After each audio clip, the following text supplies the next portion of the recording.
Hard to explain. I want to love it, but it feels like a giant sandbox with wonderful mechanics and tons of little dopamine rewards scattered around that don't enhance an immersive experience. The towns have very little interaction, the same NPCs are everywhere, the shrines are okay. It's beautiful, don't get me wrong, just the story and immersive aspects feel so underwhelming. What the fuck? What do you mean very little interaction? The story and immersive aspects are underwhelming? Do we even play the same game here? Because from my own experience, it's a complete polar opposite to these reviews. I actually like these games mostly from how they immersively tie the story into their atmosphere and small little interactions between you and the world around you. I guess I gotta make a whole video addressing my love for this title on how it is a master of storytelling through world building. But before we dig deep into the strength of the game, what exactly is world building? Basically, world building is how you coherently develop a setting with its own elements like history, geography, and ecology. If everything fits in perfectly and reasonably with one another, it can form an immersive story that can be a great groundwork for storytelling. Every single media forms have to adopt this idea one way or another, and video games are no exception. The Legend of Zelda Breath of the Wild did this, in my opinion, exceptionally well, and I will explain why. Open your eyes.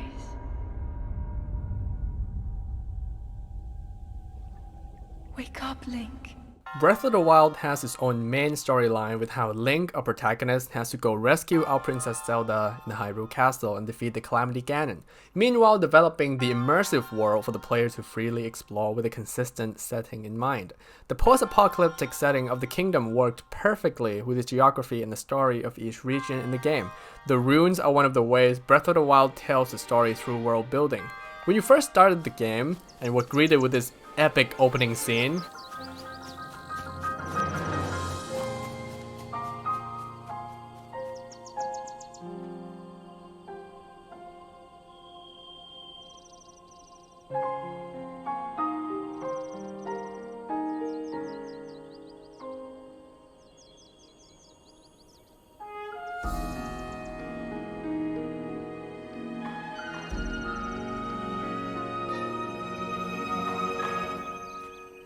your camera then pointed towards the direction of the old man, and what's behind him was the Temple of Time, or what remains of it at least.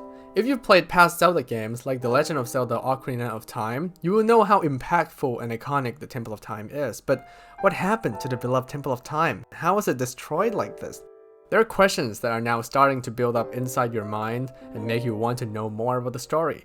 This little interaction between the player and the temple or any other ruins created this sense of power that the main villain possesses and subconsciously builds up the player's anticipation for later encounters. Another key aspect that holds the entire Breath of the Wild world building together is the Guardians. The Guardians are an extremely dangerous war machine that prowls the ruined Hyrule under the control of Calamity Ganon. These Guardians come in many forms, but the main ones are Guardian Stalkers, Guardian Skywatchers, and Decayed Guardians. These terrifying machines will shoot everything, anything in their path with their devastating beam, but where did these Terminators even come from? So, the Guardians are one of the creations of the Chicas, a tribe that acts as the right hand of the Hyrule royal family. 1,000 years ago, they created these machines and divine beasts with their extraordinary technology, but they were lost in the past with no relics left for the modern-day Hylian to learn. According to her own diary inside the study of her castle, Princess Zelda of the royal family spent days and nights trying to learn about these long-lost wonders while training her inner sealing power to fight off the impending doom of Calamity Ganon. She ordered her men to excavate all these guardians up in hope of controlling them to fight off the Demon King. Everything seemed to work out just fine. The Hylians now know how to control the Guardians, and they started training the pilot for the Divine Beasts. But the evil incarnate has another plan. Learned from its past mistake, Calamity Ganon spread the malice across the land and possessed all of the Guardians, turning them against the people they were supposed to protect. That is how the Guardians ironically contributed the most to the destruction of Hyrule. Okay, cool. Nice story. How is this related to world building again? Alright, listen, hear me out. Across the Hyrule field, the ground zero of the Calamity, There used to be lots of residential areas, right? Like the Maid Village, Hyrule Castle Town, and Hyrule Garrison. These areas were ransacked by the Guardians and still are crawled with these machines in the present day. The population of the Guardians actually starts to decrease once we're outside of the Hyrule field and drops to almost none on top of mountains or behind the mountain range, which is a great touch considering the geographical standpoint of how it would be, harder for the Guardians to actually climb the mountains.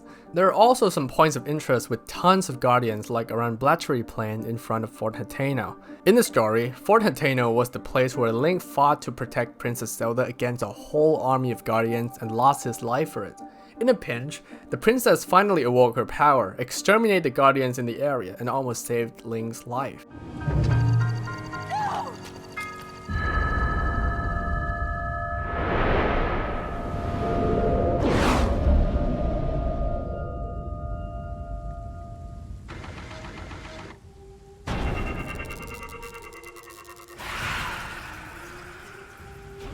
That was as far as the main story goes, but if we look at the fort's location, it was actually the Hateno village's last line of defense.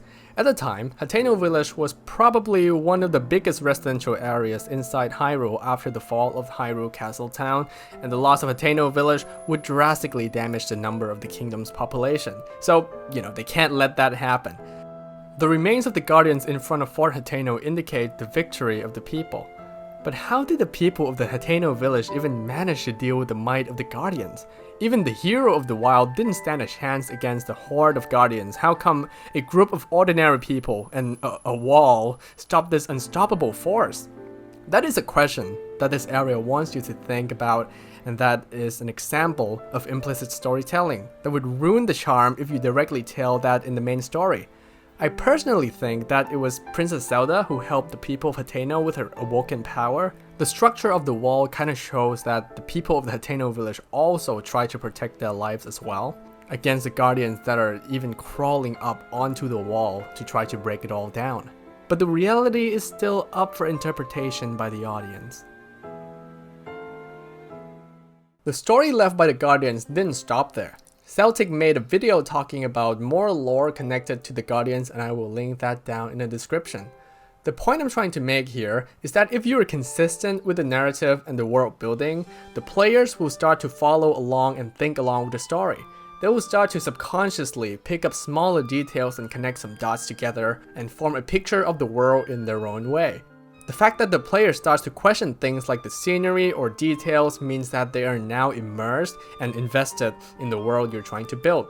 Not just with Guardians, Breath of the Wild's world building tools are hidden all over the place. There are some connections to the older games like the Great Deku Tree of the Korok Forest, the 3 Great Leviathan Skeletons, and the Arbiter's Ground. Some connections to the goddess Hylia through the dragons, and much more. You could say that everything that exists in this game is there for a reason, and that reason is to improve the storytelling. The Legend of Zelda Breath of the Wild was released 5 years ago in March of 2017, but the game still remains one of my favorites, if not my favorite game of all time. This big open world game offers so much for the players that there are still some secrets lurking in every nooks and crannies of the world throughout the game. The map is actually so massive that if we put it side by side, it would still be slightly smaller than the size of your mom.